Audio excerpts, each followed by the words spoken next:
Rape కేసులో ఆరోపణలు ఎదుర్కొంటోన్న UP మంత్రి గాయత్రి ప్రజాపతి కోసం పోలీసుల అన్వేషణ కొనసాగుతోంది. యూపీతో పాటు ఢిల్లీలోనూ ప్రజాపతి కోసం గాలిస్తున్నారు. అయితే నోయిడాలో ఇద్దరు మంత్రి అనుచరులను అదుపులోకి తీసుకున్నారు. కానీ ప్రజాపతి మాత్రం ఇంకా చిక్కట్లేదు.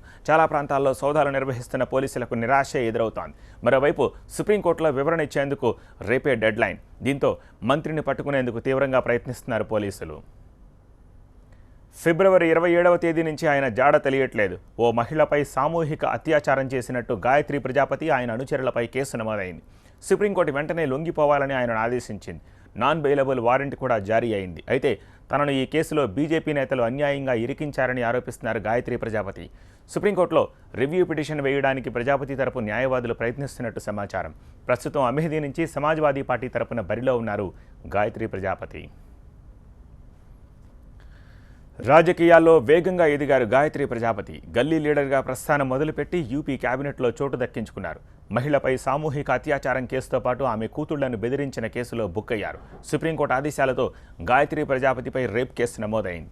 యూపీ అసెంబ్లీకి 4 సార్లు పోటీ చేసి ఓడిపోయిన ఈ నేత 5వసారి 2012లో గెలిచారు. రేప్ కేసులో అరెస్టు వెంటాడుతున్నప్పటికీ ఈసారి కూడా విజయం తనదేనని చెబుతున్నాడు.